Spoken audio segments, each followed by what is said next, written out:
Hey, it's Gabe with Vitev, and we're gonna go over our family-sized alkaline water pitcher. How to set it up and get it running, some tips to do to make sure it works as well as it can for you. Because even though it's our simplest system to use, there's still some things that you need to know to make sure it works as well as it can for you. So first we're gonna start with setup and get it running. All right, so when it arrives, you're gonna find it in a box just like this. Take it out, it'll be wrapped in a bag to keep it a little bit more protected. And inside, you'll find a filter. All of our pitchers come loaded with a filter in the top. So the first thing to do is take the filter out and take it out of the foil bag. Looks just like that.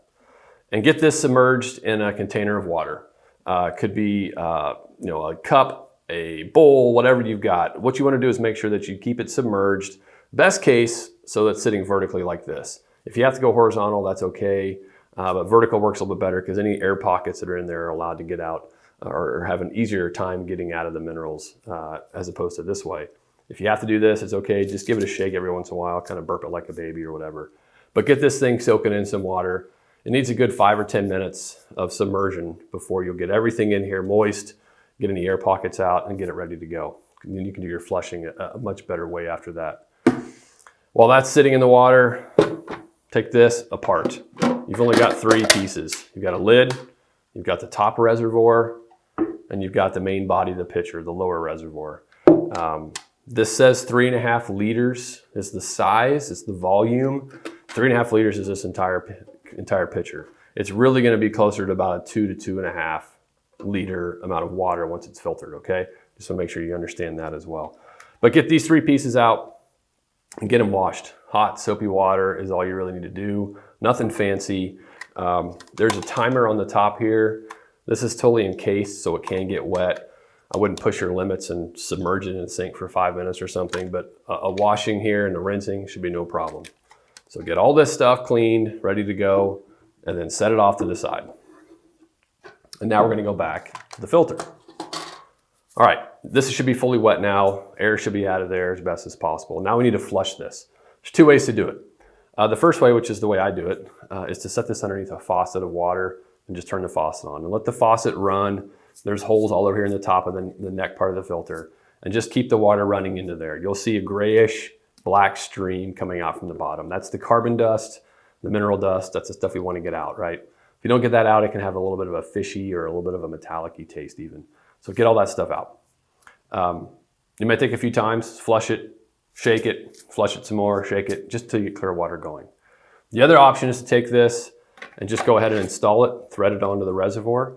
And when you do this, it's just a finger tighten. You saw what I did there, that's all you need. You don't need to crank it down. All this is gonna do is prevent the water from seeping along the threads and bypassing the filter, right? So don't over tighten this. But you can also use it this way. You could just fill up the reservoir a few times and let the dirty water clean out, or the carbonish water, blackish water run out of here. That works too, doesn't matter, whatever way you prefer. Okay, once that's clean, once the water's clear, now we need to set up the function completely. The easiest way to do this, and we'll show you a zoomed in version of this, is there's a couple of clips on each side of the lid and a couple of receiving little reservoir or little ports on the reservoir here as well.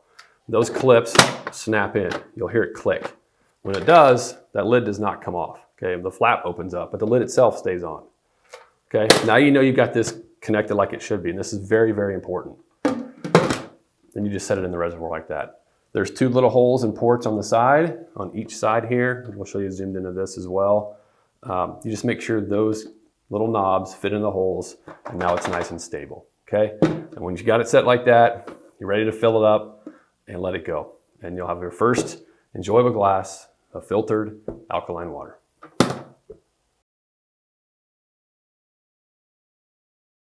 All right, so now let's talk about how to use it most effectively. There's those tips I mentioned to make sure it works as best as it can for you. First of all, let's talk about pouring the water. There's this fine line we got to maintain between making the lid stay on, but not stay on so hard that it's difficult to get water, and fill the thing up. So we have to kind of maintain this balance in between. So that means when you're pouring from here, there's 2 ways to do it. If you have a larger hand like I have, you can keep your thumb on the lid when you pour. I kind of place mine right here on the side, and that gives a little extra support to the lid, okay, and doesn't let it slide off. The other thing you can do is if you have a smaller hand or you need to get a bit more leverage down here, is just use your offhand and hold it on a little bit as you pour, okay? It's not that difficult, it's not that inconvenient, and it allows us to have a lid that's easy to take off and clean and easy to fill up as well, okay? So just remember that when you're pouring. Keep your thumb on it or use your offhand. Secondly, with respect to pouring, don't pour water from this when there's water in the top reservoir, okay? Make sure that this is completely empty first, that everything has been filtered through and there's nothing else residing here in the top. If you pour too soon, number one, that puts pressure on the lid and tries to make it fall off. And number two, you're gonna get water out of here that hasn't been filtered or increased pH or antioxidant levels. So it's just not water you wanna drink. So let it all filter out first and then pour it. Thirdly, keep water in the bottom reservoir, right? So what we don't wanna have happen is the water to come down to a level that's below the bottom of the filter. If that happens and it's got air on top and air underneath, the filter can kind of start to dry out. And it's gonna lessen the life of the filter over time.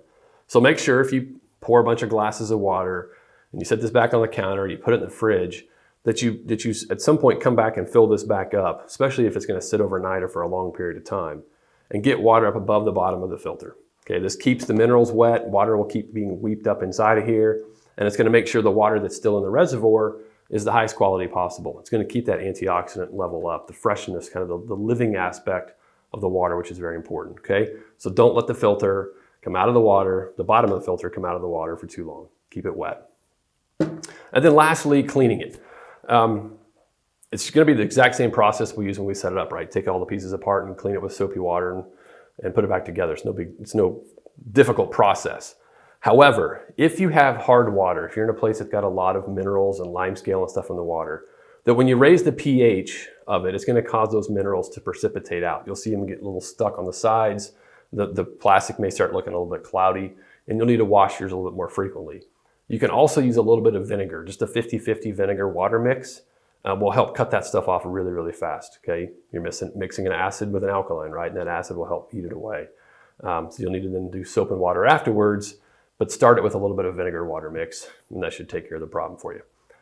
So that's it. Hopefully this video helps you.